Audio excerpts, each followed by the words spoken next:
ನಿಮಗೆ ಗೊತ್ತಿರೋ ಹಾಗೆ ಸದ್ಯಕ್ಕೆ ಎಲ್ಲ ಕಡೆ ಒಂದು ಮಾತು ಚಾಲ್ತಿಯಲ್ಲಿರೋದು ಅಂದ್ರೆ ಅದು ಪ್ಯಾನ್ ಇಂಡಿಯಾ ಸಿನಿಮಾ ಅಂತ. ಬರ್ತಿರೋಂತಹ ಎಷ್ಟೋ ಸಿನಿಮಾಗಳು ಚಿಕ್ಕದೋ ದೊಡ್ಡದೋ ಎಲ್ಲ ಪ್ಯಾನ್ ಇಂಡಿಯಾ ಅನ್ಕೊಂಡೇ ರೆಡಿ ಆಗ್ತವೆ. ಅಂಡ್ ಈಗಾಗಲೇ ಎಷ್ಟೊಂದು ರಿಲೀಸ್ ಕೂಡ ಆಗಿವೆ. ಆದ್ರೆ ಈ ಸಿನಿಮಾಗಳ ಸಕ್ಸಸ್ ರೇಷಿಯೋ ಎಷ್ಟು? ಪ್ಯಾನ್ ಇಂಡಿಯಾ ಮಾಡಿದಂತಹ ಸಿನಿಮಾಗಳೆಲ್ಲ ಹಿಟ್ ಆಗ್ತಿದ್ಯಾ ಇಲ್ಲ ಸುಮ್ಮನೆ ಹೆಸರಿಗೆ ಪ್ಯಾನ್ ಇಂಡಿಯಾ ಆಗ್ತಿದ್ಯಾ ಅಂತ ಥಿಂಕ್ ಮಾಡ್ಬೇಕಾದ್ರೆ ನಿಜವಾಗ್ಲೂ ಇದುವರೆಗೂ ಅಂದ್ರೆ 2022 ಜೂನ್ ಎಂಡ್ ವರೆಗೆ ಪ್ಯಾನ್ ಇಂಡಿಯಾ ಯಾವ ಸಿನಿಮಾಗಳು ಹಿಟ್ ಆಗಿದೆ ಅಂತ ಲಿಸ್ಟ್ ಮಾಡ್ಕೊಂಡು ಬಂದಿದ್ವಿ. ಸೊ ಬನ್ನಿ, ಲೆಟ್ ಸಿ ದ ರಿಯಲ್. ಅಂದ್ರೆ ಜಸ್ಟ್ ಅನೌನ್ಸ್ಮೆಂಟ್ ಅಲ್ಲ, ನಿಜಕ್ಕೂ 2 3 ಲ್ಯಾಂಗ್ವೇಜ್ ಅಲ್ಲಾದ್ರೂ ತನ್ನ ಮಾರ್ಕ್ ಅನ್ನ ಎವಿಡೆಂಟ್ ಆಗಿ ಬಿಟ್ಟಿರುವಂತಹ ಸಿನಿಮಾಗಳನ್ನ ನೋಡ್ಕೊಂಡ್ ಬರೋಣ ಬನ್ನಿ. ಕಂಟೆಂಟ್ ಬರ್ದಿರೋದು ನಿತಿನ್. ಪ್ಯಾನ್ ಇಂಡಿಯಾ ಅನ್ನೋ ಥೀಮ್ ಬರೋದಕ್ಕೂ ಮುಂಚೆನೆ ಎಲ್ಲಾ ಮಾರ್ಕೆಟ್ ಅಲ್ಲೂ ದೊಡ್ಡ ಸೌಂಡ್ ಮಾಡಿದಂತಹ ಸಿನಿಮಾ ಅಂದ್ರೆ ಅದು ರೋಬೋ. ರಜನಿಕಾಂತ್ ಮತ್ತು ಶಂಕರ್ ಅವರ ಕಾಂಬೋ ಅಲ್ಲಿ ರಿಲೀಸ್ ಆಗಿದ್ದಂತಹ ಈ ಸಿನಿಮಾ ಇಡೀ ಇಂಡಿಯಾನೇ ಮೆಚ್ಕೊಂಡು ಹೆಮ್ಮೆ ಪಟ್ಟಂತಹ ಸಿನಿಮಾ. ತಮಿಳಿನ ಈ ಎಂದಿರನ್ ಬೇರೆ ಎಲ್ಲಾ ಲ್ಯಾಂಗ್ವೇಜ್ ಅಲ್ಲೂ ರೋಬೋ ಆಗಿ ಪ್ರದರ್ಶನವನ್ನ ಕಾಣ್ತು. ಅವತ್ತಿನ ದಿನಕ್ಕೆ ಇಂಡಿಯಾದಲ್ಲಿ ಇದ್ದಂತಹ ಎಲ್ಲಾ ರೆಕಾರ್ಡ್ಸ್ ಅನ್ನ ಧೂಳಿಪಟ ಮಾಡಿ ಹೊಸದೊಂದು ಇತಿಹಾಸನ ಸೃಷ್ಟಿ ಮಾಡಿದಲ್ದೆ ಹಾಗೆಲ್ಲ ಇಂಥ ಸಿನಿಮಾ ಮಾಡೋದಕ್ಕೆ ಹಾಲಿವುಡ್ ಅವರಿಂದ ಮಾತ್ರ ಸಾಧ್ಯ ಅನ್ನೋ ಸೇಯಿಂಗ್ ನ ತಪ್ಪು ಮಾಡ್ತು. ಆ ಲೆವೆಲ್ SFX ವರ್ಕ್ ಇದ್ದಂತಹ ಸಿನಿಮಾ ಇಂಡಿಯನ್ ಹಿಸ್ಟ್ರಿಯಲ್ಲೇ ಬಂದಿರಲಿಲ್ಲ. ನಿಜಕ್ಕೂ ಇಂಡಿಯನ್ಸ್ಗೆಲ್ಲ ಒಂದ್ ಒಳ್ಳೆ ಲೈಫ್ ಟೈಮ್ ಎಕ್ಸ್ಪೀರಿಯನ್ಸ್ ಕೊಟ್ಟಂತಹ cinema Robo. Now the real pan India era begins. Baahubali series. Rajamouli ಅವರು ಅದುವರೆಗೂ ತೆಲುಗು ಸಿನಿಮಾ ಅಂತ ಒಂದು ಚೌಕಟ್ ಇಟ್ಕೊಂಡಿದ್ರು, ಅಥವಾ he was preparing for the best ಅನ್ಸುತ್ತೆ. ಮಗಧೀರ, ಈಗ ಅಂತಹ ದೊಡ್ಡ ಹಿಟ್ ಸಿನಿಮಾಗಳ ನಂತರ ಅವರು ಪ್ರಭಾಸ್ ಜೊತೆಗೆ ಬಾಹುಬಲಿ ಮೂಲಕ ಬರ್ತಾರೆ. ಇದೊಂದು ದೃಶ್ಯ ಕಾವ್ಯ. ಇದು ಒಂದು ಮಾರ್ಕೆಟ್ ಅಲ್ಲಿ ಸಿಕ್ಕಿ ಹಾಳಾಗಬಾರ್ದು ಅಂತ ದೇಶದ ಮೂಲೆ ಮೂಲೆಗಳಿಗೂ ಇದನ್ನ ತಲುಪಿಸೋದಕ್ಕೆ ಪ್ರಯತ್ನ ಪಟ್ರು. ಡಬ್ಬಿಂಗ್ ಅಸೋಸಿಯೇಟ್ ಮಾಡ್ಕೊಂಡ್ರು, ಎಲ್ಲಾ ಕಡೆ ರಿಲೀಸ್ ಮಾಡಿ ದೊಡ್ಡ ದೊಡ್ಡ ಮಟ್ಟದ ಪ್ರಮೋಷನ್ಸ್ ಮಾಡಿ ನಂತರ ಒಂದು ಬಿಗ್ ಸಕ್ಸಸ್ ನ ತಂದ್ಕೊಟ್ರು. ಈ ಸಿನಿಮಾ ಇಂದಾನೆ ಎಲ್ರಿಗೂ ಇಂಡಿಯನ್ ಮಾರ್ಕೆಟ್ ನ ಒಂದಾಗಿ ನೋಡ್ಬೇಕು ಅಂಡ್ ಇಲ್ಲಿ ಇಷ್ಟೊಂದು ದುಡ್ಡನ್ನ ತೆಗಿಬಹುದು ಅನ್ನುವಂತಹ ಒಂದು ಲೆಕ್ಕಾಚಾರ ಹುಟ್ಟಿದ್ದು. ಇನ್ನು ಬಾಹುಬಲಿ ಪಾರ್ಟ್ 2 ಮಾಡಿದ್ಮೇಲಂತೂ ಕೇಳಲೇಬೇಡಿ, ಇವತ್ತಿಗೂ ಈ ಸಿನಿಮಾ ರೆಕಾರ್ಡ್ಸ್ ಅನ್ನ ಯಾರೂ ಬ್ರೇಕ್ ಮಾಡಿಲ್ಲ. ಅಷ್ಟು ದೊಡ್ಡ cinema Baahubali part 2. Everything was just epic. Definitely the biggest pan India cinema till date ಅಂತ ಹೇಳ್ಬೋದು. KGF series. ಅಲ್ಲಿವರೆಗೂ ಪ್ಯಾನ್ ಇಂಡಿಯಾ ಸಿನಿಮಾ ಅಂದ್ರೆ ಬರೀ ರಾಜಮೌಳಿ ಥಿಂಗ್ಸ್ ಅಂತ ಅನ್ಕೊಂಡಿದ್ರು ಅಂಡ್ ದೊಡ್ಡ ಬಡ್ಜೆಟ್ ಇದ್ದಾಗ ಮಾತ್ರ ಆಗೋದು ಅಂತ ಕೂಡ ಅನ್ಕೊಂಡಿದ್ರು. ಬಟ್ ಆ ಮಿತ್ ನ ಬ್ರೇಕ್ ಮಾಡೋದಕ್ಕೆ ರಾಕಿ ಬಾಯ್ನ KGF ಬರ್ಬೇಕಾಯ್ತು. KGF ಆಕ್ಚುಲಿ ಸಾಧನೆ ಮಾಡ್ತು. ಬಾಲಿವುಡ್ ಅವತ್ತಿನ ಕಾಲಕ್ಕೆ ಸ್ಟ್ರಾಂಗ್ ಆಗೇ ಇತ್ತು. ಅಂತಹ ಟೈಮಲ್ಲಿ ಇಂಡಿಯಾ ಕಂಡಂತಹ one of the biggest super star Shahrukh Khan ಅವರ zero cinema opposite KGF release ಆಗಿತ್ತು. ಒಂದು ರೀತಿಲಿ ಅದು ಒಳ್ಳೆದೇ ಆಯ್ತು. ಅದು ಡೇರಿಂಗ್ ಮೂವ್ ಅಂಡ್ ಈ ಕಡೆ ತೆಲುಗುವಲ್ಲಂತೂ ಈ ಸಿನಿಮಾ ಅವ್ರದೇ ಅನ್ನೋ ಲೆವೆಲ್ಗೆ ಓನ್ ಮಾಡಿದ್ರು. ಅಲ್ಲಿವರೆಗೂ ನಮ್ಮ ಪರಿಸ್ಥಿತಿ ಹೆಂಗಿತ್ತು ಅಂದ್ರೆ, ಇಷ್ಟು ವರ್ಷಗಳಿಂದ ಎದೆಯಲ್ಲಿ ಬೆಂಕಿಯನ್ನು ಇಟ್ಕೊಂಡು ಏನೂ ಮಾಡದೆ ಆರಿಸಿಕೊಳ್ಳುವುದು. ಎಸ್, ಹಾಗೆ ಇತ್ತು ನಮ್ಮ ಪರಿಸ್ಥಿತಿ. ಬಟ್ ನಾವೆಲ್ಲ ಇಂಥ ಒಂದು ಮೂಮೆಂಟ್ಗೆ ಕಾಯ್ತಾ ಇದ್ವಿ ಅನ್ನೋದು ಅಷ್ಟೇ ನಿಜ. ಅಂಡ್ ಆ ಟೈಮಲ್ಲಿ ಪ್ರೇಕ್ಷಕರಾಗಿ, ಮೂವಿ ಬಫ್ಸ್ ಆಗಿ ನಾವೇನ್ ಮಾಡ್ಬೇಕಿತ್ತೋ ಅದಕ್ಕೂ ಮೀರಿನೇ ಮಾಡಿದ್ವಿ. Coming back to the point, ಈ ಸಿನಿಮಾ ನಮ್ಮ ಇಂಡಸ್ಟ್ರಿಗೆ ಮಾತ್ರ ಅಲ್ಲ, ಅವತ್ತಿನ ದಿನ ಯಾರೆಲ್ಲ ಒಂದು ಪುಷ್ಗೆ ಕಾಯ್ತಾ ಇದ್ರು ಎಲ್ಲರಿಗೂ ಆ ಪುಷ್ ಸಿಕ್ತು. ಅಂಡ್ ಅವತ್ತಿಂದಾನೆ ನಿಜಕ್ಕೂ ಎಷ್ಟೋ ಸಿನಿಮಾಗಳು ಬೌಂಡ್ರಿ ದಾಟಿ ಪ್ರಯತ್ನ ಪಡ್ತು. Undoubtedly KGF series is one of the biggest hits of Indian cinema. KGF 2 ಅಂತೂ ಮ್ಯಾಡ್ನೆಸ್ ಅಂತಾನೆ ಹೇಳ್ಬೇಕು. ಆ ವರ್ಷ ರಾಜಮೌಳಿ ಸಿನಿಮಾ ಇದ್ರು, ಅದರಲ್ಲೂ ಮಲ್ಟಿ ಸ್ಟಾರ್ ಸಿನಿಮಾ ಆಗಿದ್ರು, ಅದರ ಕಲೆಕ್ಷನ್ ಕೂಡ ಮೀರಿಸಿ highest grosser of the year ಆಯ್ತು. ರೋಬೋ 2. ಆಕ್ಚುಲಿ ರೋಬೋ ಹೇಳ್ಬೇಕಾದ್ರೆ ಆಸ್ ಎ ಸೀರೀಸ್ ಇದನ್ನ ಕಂಪ್ಲೀಟ್ ಮಾಡಬೇಕಿತ್ತು. ಬಟ್ ರೋಬೋ 2 ಈ ಪ್ಯಾನ್ ಇಂಡಿಯಾ ಎರಾದಲ್ಲಿ ರಿಲೀಸ್ ಆಗಿದ್ದು, ಸೊ ಸಪರೇಟ್ ಮಾಡಿದೀನಿ ಅಷ್ಟೇ. ಇನ್ನು ರೋಬೋ ಅಂತಹ ಸಿನಿಮಾದ ಸೀಕ್ವೆಲ್ ಅಂದ್ರೆ ಅದರಲ್ಲೂ Shankar to regain is number 1 spot ಮತ್ತೆ ರಜನಿ ಅವ್ರ ಜೊತೆಗೆ ಬರ್ತಾರೆ. ಅಂಡ್ ಬೆಟ್ಟದಷ್ಟು ಎಕ್ಸ್ಪೆಕ್ಟೇಷನ್ಸ್ ಇರುತ್ತೆ. ಅಷ್ಟೇ ಅಲ್ಲ, ಇದರ ಬಡ್ಜೆಟ್ ನ ಇವತ್ತಿಗೂ ಯಾವ ಸಿನಿಮಾನು ಕ್ರಾಸ್ ಮಾಡಿಲ್ಲ. 540 ರಿಂದ 570 ಕೋಟಿ ಸ್ಪೆಂಡ್ ಮಾಡಿದಂತಹ ಸಿನಿಮಾ ಇದು. ಇದು ದೊಡ್ಡ ಹಿಟ್ ಆಯ್ತು. ಆದ್ರೆ ಶಂಕರ್ ಅವರಿಗೆ ಅವರ ಪ್ಲೇಸ್ ನ ತಗೊಳ್ಳೋದಕ್ಕೆ ಆಗ್ಲಿಲ್ಲ, ಅಥವಾ ಬಾಹುಬಲಿ ರೆಕಾರ್ಡ್ಸ್ ಗಳನ್ನ ಬ್ರೇಕ್ ಮಾಡೋದಕ್ಕೂ ಆಗ್ಲಿಲ್ಲ. ಇನ್ಫ್ಯಾಕ್ಟ್ ಕೆಲವರ ಪ್ರಕಾರ ಈ ಸಿನಿಮಾ 630 ಕೋಟಿ ಕಲೆಕ್ಟ್ ಮಾಡಿದೆ ಅಂದ್ರೆ, ಮತ್ತಷ್ಟು ಜನ ಇದು 800 ಕೋಟಿ ಮಾಡಿದೆ ಅಂತಾರೆ. ಇನ್ ಬೋತ್ ಕೇಸಸ್ ಇದು ದೊಡ್ಡ ಮಟ್ಟದ ಸಕ್ಸಸ್ ಅಲ್ಲ, ಯಾಕಂದ್ರೆ ಅಷ್ಟು ದೊಡ್ಡ ಎಕ್ಸ್ಪೆಕ್ಟೇಷನ್ಸ್ ಮತ್ತು ಇನ್ವೆಸ್ಟ್ಮೆಂಟ್ ಇತ್ತು ಸಿನಿಮಾ ಮೇಲೆ. ಸ್ಟಿಲ್ ಇಷ್ಟು ದೊಡ್ಡ ಕಲೆಕ್ಷನ್ ನ ಅವತ್ತಿನ ದಿನಕ್ಕೆ ಬಾಹುಬಲಿ 2 ಬಿಟ್ರೆ ಬೇರೆ ಯಾವ ಸಿನಿಮಾ ಕೂಡ ಮಾಡಿರ್ಲಿಲ್ಲ. ಸೊ ಇಲ್ಲಿವರೆಗೆ ಹೈ ಲೆವೆಲ್ ಸಿನಿಮಾಗಳು ಜೊತೆಗೆ ದೊಡ್ಡ ಡೈರೆಕ್ಟರ್ ಸಿನಿಮಾಗಳು ಮಾತ್ರ ಹಿಟ್ ಆಗ್ತಾ ಇದ್ವು. ಆಗ್ಲೇ ಹೇಳಿದಾಗೆ KGF ಎಫೆಕ್ಟ್ ಎಲ್ಲಾ ಸಿನಿಮಾಗಳು ಪ್ಯಾನ್ ಇಂಡಿಯಾ ಆಗೋದಕ್ಕೆ ಸ್ಟಾರ್ಟ್ ಆದ್ವು. ಅದರಲ್ಲಿ ನಿಜಕ್ಕೂ ಹಿಟ್ ಆಗಿದ್ದು ಬೆರಳೆಣಿಕೆಯಷ್ಟು ಮಾತ್ರ. ಪುಷ್ಪ. ತೆಲುಗು ಇಂಡಸ್ಟ್ರಿಯಲ್ಲಿ ರಾಜಮೌಳಿ ಅವರ ಸಿನಿಮಾಗಳು ಮಾತ್ರ ಬಿಗ್ ಹಿಟ್ ಆಗ್ತಿದ್ದಂತಹ ಕಾಲದಲ್ಲಿ ಅಲ್ಲಿನ ಬೌಂಡ್ರಿ ದಾಟಿ ಮತ್ತೊಂದು ಧ್ವಜ ನೆಟ್ಟಿದ್ದು ಅಂದ್ರೆ ಪುಷ್ಪ. ಸಿನಿಮಾಗೆ ಎಷ್ಟೇ ಮಿಕ್ಸ್ಡ್ ರೆಸ್ಪಾನ್ಸ್ ಬಂದ್ರು, 10 ಟೈಮ್ಸ್ ಆಫ್ KGF ಅಂತೆಲ್ಲ ಬಿಲ್ಡಪ್ ಕೊಟ್ಟಿದ್ರು, ಕೊನೆಗೆ ಅದೇ ಅವರಿಗೆ ಬ್ಯಾಕ್ಲಾಶ್ ಆಯ್ತು. ಬಟ್ ಇಲ್ಲಿ ದೊಡ್ಡ ಸಾಧನೆ ಅಂದ್ರೆ ಪುಷ್ಪ ಸಿನಿಮಾಗೆ ಹಿಂದಿಲಿ ಅಷ್ಟು ಪ್ರಚಾರ ಮಾಡಿರ್ಲಿಲ್ಲ, ಗ್ರ್ಯಾಂಡ್ ಆಗಿ ರಿಲೀಸ್ ಕೂಡ ಮಾಡಿರ್ಲಿಲ್ಲ, ಸಾಂಗ್ಸ್ಗಳು ಹಿಟ್ ಆಗಿದ್ವು ಅನ್ನೋದು ನಿಜ. ಬಟ್ ಬಾಲಿವುಡ್ ಅಲ್ಲಿ ಪುಷ್ಪ ಕಮಾಲ್ ಮಾಡ್ತು. ಅದು ಕೊರೋನಾ ಆದ್ಮೇಲೆ ಯಾರು ಥಿಯೇಟರ್ಗೆ ಬರ್ತಿರ್ಲಿಲ್ಲ ಅನ್ನೋ ಟೈಮಲ್ಲಿ ಪುಷ್ಪ ಆಲ್ಮೋಸ್ಟ್ ಎಲ್ಲಾ ಕಡೆ ದೊಡ್ಡ ಮಟ್ಟದ ಪ್ರದರ್ಶನವನ್ನ ಕಾಣ್ತು. ಅಂಡ್ ಆ ವರ್ಷ ಆಲ್ ಓವರ್ ಇಂಡಿಯಾದಲ್ಲೇ ಪುಷ್ಪ ಹೈಯೆಸ್ಟ್ ಗ್ರಾಸರ್ ಕೂಡ ಆಯಿತು. ಈಗ ಪುಷ್ಪ 2ಗೆ ಎಲ್ಲಿಲ್ಲದಂತಹ ಐಪ್ ಕ್ರಿಯೇಟ್ ಆಗಿದೆ. RRR ರಾಜಮೌಳಿ ಅವರ ಸಿನಿಮಾ ಅಂದ್ರೇನೆ ಪ್ಯಾನ್ ಇಂಡಿಯಾ ಯೂನಿವರ್ಸಲ್ ಅಂತ ಎಲ್ಲ ಫಿಕ್ಸ್ ಆಗ್ಲೇಬೇಕು. ಬಟ್ RRR ವಿಶೇಷ ಸಿನಿಮಾ, ಯಾಕಂದ್ರೆ ಅದರಲ್ಲಿದ್ದಂತಹ ಗ್ರ್ಯಾಂಜಿಯರ್ ಮತ್ತು ವಿಜುವಲ್ಸ್ ಬಗ್ಗೆ ನಾವು ಹೇಳಂಗೆ ಇಲ್ಲ. ಎಲ್ಲದಕ್ಕಿಂತ ಹೆಚ್ಚಾಗಿ ಈ ಸಿನಿಮಾ ಯಾವಾಗಲೂ ನೆನಪಲ್ಲಿ ಉಳ್ಕೊಳ್ಳೋದು ಆಸ್ಕರ್ ಇಂದ. ನಾಟು ನಾಟು ಸಾಂಗ್ಗೆ ಆಸ್ಕರ್ ಅವಾರ್ಡ್ ಸಿಕ್ಕಿರೋದು ತುಂಬಾ ಹೆಮ್ಮೆಯ ವಿಷಯ. ಇನಿಷಿಯಲಿ RRRನ ಇಂಡಿಯಾದಿಂದ ನಾಮಿನೇಟ್ ಮಾಡಿ ಕಳಿಸಿರ್ಲಿಲ್ಲ. ಅದ್ರ ಬಗ್ಗೆ ತಲೆ ಕೆಡಿಸ್ಕೊಳ್ದೆ RRR ಟೀಮ್ ಅವರೇ ಆಸ್ಕರ್ಸ್ಗೆ ಅಪ್ಲೈ ಮಾಡಿದ್ರು.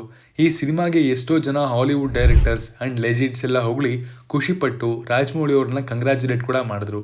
RRR ಇಂಡಿಯನ್ ಸಿನಿಮಾಗಳಲ್ಲಿ ಅತಿ ಹೆಚ್ಚು ಅಪ್ರಿಸಿಯೇಷನ್ ಪಡ್ಕೊಂಡಂತಹ ಸಿನಿಮಾ ಅಂತ ಈಸಿಯಾಗಿ ಹೇಳ್ಬೋದು. And Oscar is a best example for that. 777 Charlie ಬರೀ ಆಕ್ಷನ್, ಪೀರಿಯಾಡಿಕ್ ಅಥವಾ ಹೈ ಕ್ಯಾನ್ವಾಸ್ ಸಿನಿಮಾಗಳು ಮಾತ್ರ ಪ್ಯಾನ್ ಇಂಡಿಯಾ ಆಗ್ತಿದ್ದಂತಹ ಸಂದರ್ಭದಲ್ಲಿ ಒಂದು ಫೀಲ್ ಗುಡ್ ಸಿನಿಮಾ, ಒಂದು ಡಾಗ್ ಜೊತೆ ಇರುವಂತಹ ಬಾಂಡಿಂಗ್ ನ ಸಾರುವಂತಹ ಸಿನಿಮಾ ಪ್ಯಾನ್ ಇಂಡಿಯಾ ರಿಲೀಸ್ ಆಗುತ್ತೆ. ಯಾರು ಅನ್ಕೊಂಡಿರ್ಲಿಲ್ಲ ಈ ಸಿನಿಮಾ ಕನ್ನಡ ಬಿಟ್ಟು ಬೇರೆ ಕಡೆ ಕೂಡ ಸೌಂಡ್ ಮಾಡುತ್ತೆ ಅಂತ. But it proved every one wrong. ಒಂದು ಒಳ್ಳೆ ಸಿನಿಮಾ, ಒಳ್ಳೆ ಹಾರ್ಟ್ ಇಂದ ಮಾಡಿದಂತಹ ಸಿನಿಮಾ ಎಲ್ಲರನ್ನ ಮುಟ್ಟದೇನೋ ಕಣ್ಣಲ್ಲಿ ನೀರು ಕೂಡ ತರಿಸುತ್ತೆ ಅಂತ ಪ್ರೂವ್ ಮಾಡಿದಂತಹ ಸಿನಿಮಾ ರಕ್ಷಿತ್ ಶೆಟ್ಟಿ ಅವರು ನಟಿಸಿ ನಿರ್ಮಿಸಿದಂತಹ ಸಿನಿಮಾ 777 ಚಾರ್ಲಿ. ಅದರಲ್ಲೂ ಒಂದು ವಿಶೇಷ ನೋಟಿಸ್ ಮಾಡಬೇಕಾಗುತ್ತೆ. ಇದು ಯಾರೋ ದೊಡ್ಡ ಡೈರೆಕ್ಟರ್ ಮಾಡಿದಂತಹ ಸಿನಿಮಾ ಕೂಡ ಅಲ್ಲ, ಇದು ಕಿರಣ್ ರಾಜ್ ಅವರ ಮೊದಲ ಪ್ರಯತ್ನ. ಇಷ್ಟೆಲ್ಲ ಇದ್ರೂ 777 ಚಾರ್ಲಿ ರಿಲೀಸ್ ಆದಂತಹ ಎಲ್ಲಾ ಕಡೆ ಒಳ್ಳೆ ಪ್ರದರ್ಶನವನ್ನ ಕಾಣುತ್ತೆ. ಚಾರ್ಲಿ ಕರ್ನಾಟಕ ಬಿಟ್ಟು ಹೊರಗಡೆಯಿಂದಾನೆ 25 ಕೋಟಿಗಿಂತ ಹೆಚ್ಚು ಕಲೆಕ್ಷನ್ ಮಾಡಿತು. ಹಿಂದಿ ಮತ್ತು ಮಲಯಾಳಂನಲ್ಲಿ ಸಿನಿಮಾಗೆ ಉತ್ತಮವಾದ ರೆಸ್ಪಾನ್ಸ್ ಬಂತು. ತೆಲುಗು ಮತ್ತು ತಮಿಳಿಂದಾನು ಕೂಡ. ಇನ್ನು ಆಲ್ ಓವರ್ 100 ಕೋಟಿ ಕಲೆಕ್ಷನ್ ಮಾಡಿರೋದು ಕೂಡ ವಿಶೇಷ. ಅದು ವಿಕ್ರಮ್ ಅನ್ನೋ ಒಂದು ಆಕ್ಷನ್ ಸಿನಿಮಾದ ನಡುವೆ. ವಿಕ್ರಮ್ ಲೋಕೇಶ್ ಕನಗರಾಜ್ ಡೈರೆಕ್ಟ್ ಮಾಡಿರುವಂತಹ ಇಂಡಿಯಾ ಕಂಡಂತಹ ಶ್ರೇಷ್ಠ ನಟರಲ್ಲಿ ಒಬ್ಬರಾದಂತಹ Kamal Haasan the acting beast ನಟಿಸಿರುವಂತಹ ಸಿನಿಮಾ ವಿಕ್ರಮ್. ಕಮಲ್ ಅವರು ಆಲ್ಮೋಸ್ಟ್ 1 ಡಿಕೇಡ್ ಇಂದ ಫ್ಯಾನ್ಸ್ಗೆ ನಿರಾಸೆನೆ ಮಾಡ್ತಾ ಬಂದಿದ್ರು. ಸೊ ಅವರ ಫ್ಯಾನೇ ಆದಂತಹ ಲೋಕೇಶ್ ಈ ಸಲ ಮಿಸ್ ಆಗಬಾರ್ದು ಅಂತ ಅವರೇ ಡೈರೆಕ್ಟ್ ಮಾಡಿ ವಿಕ್ರಮ್ ಅನ್ನೋ ಸಿನಿಮಾ ಮೂಲಕ ಎಲ್ಲ ಕಮಲ್ ಹಾಸನ್ ಫ್ಯಾನ್ಸ್ಗೆ ಒಂದು ಹಬ್ಬದ ಎನ್ವಿರಾನ್ಮೆಂಟ್ ನ ಕ್ರಿಯೇಟ್ ಮಾಡ್ಕೊಡ್ತಾರೆ. ಇನ್ನು ಸಿನಿಮಾಗೆ LCU ಅನ್ನ ಇನ್ಸರ್ಟ್ ಮಾಡಿ ಇನ್ನಷ್ಟು ಹೈಪ್ ಕ್ರಿಯೇಟ್ ಮಾಡಿದ್ರು. ಕ್ಲೈಮ್ಯಾಕ್ಸ್ ಅಲ್ಲಿ ಸೂರ್ಯ ಅವರನ್ನ ತೋರಿಸಿ ಸಿನಿಮಾವನ್ನ ಎಷ್ಟು ಸಲ ನೋಡಿದ್ರು ಬೇಜಾರಾಗದೇ ಇರುವಂತಹ ರೀತಿ ಮಾಡಿ ಗೆದ್ರು. ಅವತ್ತಿಗೆ ಆಫ್ಟರ್ KGF 2 ಯಾವ ಸಿನಿಮಾ ನೋಡಿದ್ರು ಯಾಕೋ ಕಿಕ್ ಸಿಗ್ತಾ ಇರಲಿಲ್ಲ. ಎಲ್ಲಾ ಸಿನಿಮಾಗಳು ಫ್ಲಾಪ್ ಆಗೋದಕ್ಕೆ ಶುರುವಾಗಿದ್ದಂತಹ ಟೈಮಲ್ಲಿ ವಿಕ್ರಮ್ ಸ್ಟ್ಯಾಂಡ್ ಆಗಿ ನಿಂತ್ಕೊಳುತ್ತೆ. ಸಿನಿ ಇಂಡಸ್ಟ್ರಿಗೆ ಮತ್ತಷ್ಟು ಬೂಸ್ಟ್ ಕೊಟ್ಟಿದಂತಹ ಸಿನಿಮಾ ಇದು. ಸಿನಿಮಾ ಎಲ್ಲಾ ಸ್ಟೇಟ್ಸ್ ಅಲ್ಲೂ ಸೂಪರ್ ಆಗಿ ಪ್ರದರ್ಶನ ಕಾಣ್ತು. ಆದ್ರೆ ಯಾಕೋ ಹಿಂದಿಯಲ್ಲಿ ಅಷ್ಟರ ಮಟ್ಟಿಗೆ ಸಿನಿಮಾ ಓಡ್ಲಿಲ್ಲ. May be lack of promotion ಒಂದು ರೀಸನ್ ಕೂಡ ಆಗಿರಬಹುದು. ಬಟ್ ಇದೊಂದು real pan India hit and Tamil ಇಂಡಸ್ಟ್ರಿಗೆ ಅವತ್ತಿನ ದಿನಕ್ಕೆ ಈ ಸಿನಿಮಾದ ನೆಸೆಸಿಟಿ ತುಂಬಾನೇ ಇತ್ತು. ವಿಕ್ರಾಂತ್ ರೋಣ ಸುದೀಪ್ ಅವರು ಈ ಹಿಂದೆ ಪ್ಯಾನ್ ಇಂಡಿಯಾ ಸಿನಿಮಾಗಳನ್ನ ಮಾಡಿದ್ರು. ಆ ಸಿನಿಮಾಗಳು ಅಷ್ಟು ರೀಚ್ ಆಗಿರ್ಲಿಲ್ಲ. ಬಟ್ ವಿಕ್ರಾಂತ್ ರೋಣ ಸ್ಕೇಲ್ ಇಂದ ಹಿಡಿದು ಸ್ಟಾರ್ಟ್ ಮಾಡಿದೆ ಪ್ಯಾನ್ ಇಂಡಿಯಾ ಸಿನಿಮಾ ಆಗಿ. ಅಂಡ್ ಇದರ ಪ್ರಿಪರೇಷನ್ಸ್ ಮತ್ತು ಪ್ರಮೋಷನ್ಸ್ ಎರಡು ಸ್ಕೈ ಹೈ ಅಲ್ಲೇ ಇತ್ತು. ಬಟ್ ರಿಲೀಸ್ ಆದಾಗ ಏನೇ ಮಿಕ್ಸ್ಡ್ ರೆಸ್ಪಾನ್ಸ್ ಇದ್ರು ಕರ್ನಾಟಕದಲ್ಲೂ ಕೂಡ ಸಿನಿಮಾ ಒಳ್ಳೆ ಕಲೆಕ್ಷನ್ ಮಾಡೋದ್ರಲ್ಲಿ ಹಿಂದೆ ಬಿಡ್ಲಿಲ್ಲ. ಕರ್ನಾಟಕದಲ್ಲಿ ದೊಡ್ಡ ಕಲೆಕ್ಷನ್ ಮಾಡೋ ಜೊತೆಗೆ ಸಿನಿಮಾ ಹಿಂದಿ ಮತ್ತು ತೆಲುಗು ಸ್ಟೇಟ್ಸ್ ಗಳಲ್ಲಿ ತುಂಬಾ ಒಳ್ಳೆ ಕಲೆಕ್ಷನ್ ಮಾಡಿತು. ತೆಲುಗು ಅಲ್ಲಂತೂ ಆಗ ಡ್ರೈ ಪೀರಿಯಡ್, ಅಲ್ಲಿನ ಸಿನಿಮಾಗಳೇ ಓಡ್ತಾ ಇರ್ಲಿಲ್ಲ. ಆ ಟೈಮಲ್ಲಿ ವಿಕ್ರಾಂತ್ ರೋಣ ತೆಲುಗಿನ ಆಡಿಯನ್ಸ್ ನ ಥಿಯೇಟರ್ಗೆ ಕರ್ಕೊಂಡ್ ಬಂದಿತ್ತು. 10 ಕೋಟಿಗೂ ಅಧಿಕ ಕಲೆಕ್ಷನ್ ಮಾಡಿತ್ತು. ಇನ್ನು ಹಿಂದಿಯಲ್ಲಿ ಕೂಡ 13 ರಿಂದ 15 ಕೋಟಿ ಕಲೆಕ್ಟ್ ಮಾಡಿತು. ಸೊ VR ಕೂಡ ಕರ್ನಾಟಕ ಬಿಟ್ಟು ಹೊರ ಸ್ಟೇಟ್ಸ್ ಗಳಲ್ಲಿ ಆಲ್ಮೋಸ್ಟ್ 30 ಕೋಟಿಗೂ ಹೆಚ್ಚು ಕಲೆಕ್ಟ್ ಮಾಡಿ ಕಾರ್ತಿಕೇಯ 2 ಇದೊಂದು ಸರ್ಪ್ರೈಸ್ ಹಿಟ್ ಅಂತಾನೆ ಹೇಳ್ಬೇಕು. ಕಾರ್ತಿಕೇಯ ಪಾರ್ಟ್ 1 ಸಿನಿಮಾ ಬರೀ ತೆಲುಗು ಅಲ್ಲಿ ಮಾತ್ರ ರಿಲೀಸ್ ಆಗಿತ್ತು. ಹವೆವರ್ ಅದು ಕಂಟಿನ್ಯೂಯೇಷನ್ ಏನಾಗಿರ್ಲಿಲ್ಲ. ಆದ್ರಿಂದ ಪಾರ್ಟ್ 2 ನ ಪ್ಯಾನ್ ಇಂಡಿಯಾ ರಿಲೀಸ್ ಮಾಡಿದ್ರು. ಸಿನಿಮಾ ಶ್ರೀ ಕೃಷ್ಣನ ಕಾಲಕ್ಕೂ ಇಲ್ಲಿಗೂ ಇದ್ದಂತಹ ಲಿಂಕ್ ಜೊತೆಗೆ ಸಾಗ್ತಾ ಇದ್ದಂತಹ ಕಾರಣ ಇನ್ನಷ್ಟು ಪ್ರಮೋಷನ್ ಈಸಿಯಾಗಿ ಸಿಕ್ತು. ಅಂಡ್ ಸಿನಿಮಾ ತೆಲುಗು ಮಾತ್ರ ಅಲ್ಲದೆ ಹಿಂದಿಯಲ್ಲಿ ದೊಡ್ಡ ಮಟ್ಟದ ಯಶಸ್ಸನ್ನ ಕಾಣ್ತು. ಹೀರೋ ನಿಖಿಲ್ನ ಆಲ್ ಓವರ್ ಇಂಡಿಯಾ ಪಾಪ್ಯುಲರ್ ಮಾಡಿದಂತಹ ಸಿನಿಮಾ ಇದು. PS1 ತಮಿಳ್ ಇಂಡಸ್ಟ್ರಿಯಲ್ಲಿ ಮೋಸ್ಟ್ ಎಕ್ಸ್ಪೆಕ್ಟೆಡ್ ಆಗಿದ್ದಂತಹ ಸಿನಿಮಾ ಇದು. ಪೊನ್ನಿಯಿನ್ ಸೆಲ್ವನ್ ಸಿನಿಮಾ ತುಂಬಾ ದೊಡ್ಡ ಹಿಟ್ ಆಗಿದ್ದು ತಮಿಳ್ ಆಡಿಯನ್ಸ್ ಇದ್ದ ಜಾಗದಲ್ಲಿ. ಯಾಕಂದ್ರೆ ಹೋಲ್ ಸ್ಟೋರಿ ಅವರ ಆಳ್ವಿಕೆ ಮೇಲಿದ್ದಂತಹ ಬುಕ್ ನ ಆಧಾರಿತವಾಗಿತ್ತು. ಸಿನಿಮಾದ ಸ್ಟಾರ್ ಕ್ಯಾಸ್ಟ್ ಬಡ್ಜೆಟ್ ಒಂದು ಕಡೆ ಆದ್ರೆ ಮಣಿರತ್ನಂ ಅನ್ನುವಂತಹ ಟ್ಯಾಗ್ ಮತ್ತೊಂದು ಕಡೆ. ಸಿನಿಮಾ 2 ಭಾಗದಲ್ಲಿ ರಿಲೀಸ್ ಆದ್ರೂ ಸೂಪರ್ ಸಕ್ಸಸ್ ಅಂತ ಆಗಿದ್ದು ಮೊದಲ ಪಾರ್ಟ್ ಮಾತ್ರ. ಮೊದಲ ಪಾರ್ಟ್ ತಮಿಳುನಾಡಿನಲ್ಲಿ ದೊಡ್ಡ ರೆಕಾರ್ಡ್ಸ್ ಗಳನ್ನ ಕ್ರಿಯೇಟ್ ಮಾಡಿತ್ತು. ಅಷ್ಟೇ ಅಲ್ಲ, ಹೊರ ದೇಶಗಳಲ್ಲೂ ದೊಡ್ಡ ಮಾರ್ಕ್ ಅನ್ನ ಕ್ರಿಯೇಟ್ ಮಾಡುತ್ತೆ. ಮಲೇಷ್ಯಾ, ಸಿಂಗಾಪುರ್, ಶ್ರೀಲಂಕಾ ಅಂತ ದೇಶಗಳಲ್ಲಿ ಸಿನಿಮಾ ಸೂಪರ್ ಸಕ್ಸಸ್ ಆಗಿತ್ತು. ಬಟ್ ಪಾರ್ಟ್ 2 ಯಾಕೋ ಆ ಮ್ಯಾಜಿಕ್ ನ ಕ್ರಿಯೇಟ್ ಮಾಡಲಿಲ್ಲ. ಕಾಂತಾರ ಎಲ್ಲಾ ಸಿನಿ ಪಂಡಿತರ ಮತ್ತು ಮೇಕರ್ಸ್ ಗಳ ತಲೆ ಕೆಡಿಸಿದಂತಹ ಸಿನಿಮಾ ಕಾಂತಾರ. ತುಂಬಾ ಕಡಿಮೆ ಬಡ್ಜೆಟ್ ಅಲ್ಲಿ ಒಂದು ಪ್ರಯತ್ನಕ್ಕೆ ಮೇನ್ ಆಗಿ ಕನ್ನಡಿಗರಿಗೆ ಮಾತ್ರ ಅಂತ ಮಾಡಿದಂತಹ ಸಿನಿಮಾ ಇಡೀ ದೇಶನೇ ಕೊಂಡಾಡೋ ಸಿನಿಮಾ ಆಯ್ತು.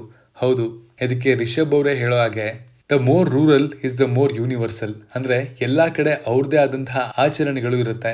ಅವರೆಲ್ಲ ಅವರವರ ಆಚರಣೆಗಳಿಗೆ ನಮ್ಮ ಸಿನಿಮಾವನ್ನ ರಿಲೇಟ್ ಮಾಡ್ಕೊಳ್ತಾ ಇದ್ದಾರೆ. ಅದಕ್ಕೇನೆ ಇದು ಅವ್ರದೇ ಸಿನಿಮಾ ಅಂತ ಅವ್ರಿಗನ್ಸಿದ್ದು. ಕಾಂತಾರ ಮೊದಲಿಗೆ ಕನ್ನಡದಲ್ಲಿ ಮಾತ್ರ ರಿಲೀಸ್ ಆಗಿ ಇಲ್ಲಿ ಅದ್ಭುತವಾದ ಪೂರ್ಣ ಯಶಸ್ಸನ್ನ ಕಂಡು ನಂತರ ಬೇರೆ ಲ್ಯಾಂಗ್ವೇಜ್ ಗಳಿಗೆ ಡಬ್ ಆಗಿ ಹೋಗಿ ಹೋದ ಎಲ್ಲಾ ಕಡೆ ಅದರದೇ ಆದಂತಹ ಮಾರ್ಕ್ ಅನ್ನ ಕ್ರಿಯೇಟ್ ಮಾಡ್ತು. ಹಿಂದಿಯಲ್ಲಂತೂ ಇದರ ಅಬ್ಬರ ಸಿಕ್ಕಾಪಟ್ಟೆ ಜೋರಾಗಿತ್ತು. ತೆಲುಗು ಅವರೇನ್ ಕಮ್ಮಿ ಇರ್ಲಿಲ್ಲ, ಅವರು ಕೂಡ ಸಿನಿಮಾವನ್ನ ಅವರ ಸ್ವಂತದ್ದೇನೋ ರೀತಿ ಮೆಚ್ಕೊಂಡ್ರು. ತಮಿಳ್ ಮತ್ತು ಮಲಯಾಳಂ ಅಲ್ಲಿ ಓಕೆ, ಬಟ್ ಇಷ್ಟಕ್ಕೆ ದೊಡ್ಡ ಮಟ್ಟದ ಕಲೆಕ್ಷನ್ ಕಾಂತಾರ ಪಾಲಿಗೆ ಸಿಕ್ತು. PS1 250 ಕೋಟಿ ಖರ್ಚು ಮಾಡಿ ಗಳಿಸಿದಂತಹ ದುಡ್ಡನ್ನ ಅದೇ ವಾರ ರಿಲೀಸ್ ಆದಂತಹ ಕಾಂತಾರ 16 ಕೋಟಿ ಖರ್ಚಲ್ಲಿ ಕಲೆಕ್ಟ್ ಮಾಡ್ತು. ಅಷ್ಟೇ ಅಲ್ಲ, ಸದ್ಯಕ್ಕೆ ಈ ಸಿನಿಮಾ ಕರ್ನಾಟಕದಲ್ಲಿ ಅತಿ ಹೆಚ್ಚು ಹಣ ಗಳಿಸಿರುವಂತಹ ಸಿನಿಮಾ ಕೂಡ ಹೌದು.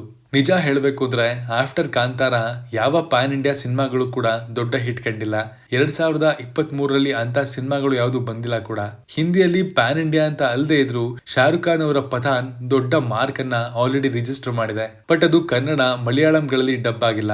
ಸ್ಟಿಲ್ ಅಲ್ಲಿನ ಸ್ಟೇಟ್ಸ್ ಇಂದ ದೊಡ್ಡ ಮಟ್ಟದ ಕಲೆಕ್ಷನ್ ಅಂತೂ ಪಡ್ಕೊಂಡಿದೆ. ಈ ನಿಟ್ಟಿನಲ್ಲಿ ಅದನ್ನ ದೊಡ್ಡ ಸಕ್ಸಸ್ ಅಂತಾನೆ ಕರಿಬಹುದು.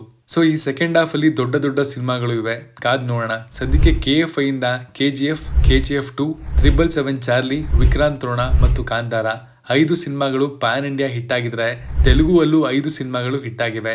ಬಾಹುಬಲಿ 1, ಬಾಹುಬಲಿ 2, ಪುಷ್ಪ, ಕಾರ್ತಿಕೇಯ ಮತ್ತು RRR. ತಮಿಳಿನಿಂದ ರೋಬೋ ಸೀರೀಸ್ ಬಿಟ್ರೆ ವಿಕ್ರಮ್ ಮತ್ತು PS1 ಸಿನಿಮಾಗಳು ದೊಡ್ಡ ಹಿಟ್ ಆಗಿವೆ. ಮಲಯಾಳಂ ಸಿನಿಮಾ ಅವರು ಅವರ ಮಾರ್ಕ್ ನ ರಿಜಿಸ್ಟರ್ ಮಾಡಬೇಕಾಗಿದೆ. ನಿಮ್ಗೆ ಕಂಟೆಂಟ್ ಇಷ್ಟ ಆಗಿದ್ರೆ ನಮ್ಮ ಚಾನೆಲ್ ನ ಸಬ್ಸ್ಕ್ರೈಬ್ ಮಾಡ್ಕೊಡಿ. ಮತ್ತೆ ಸಿಗ್ತೀನಿ ಒಳ್ಳೆ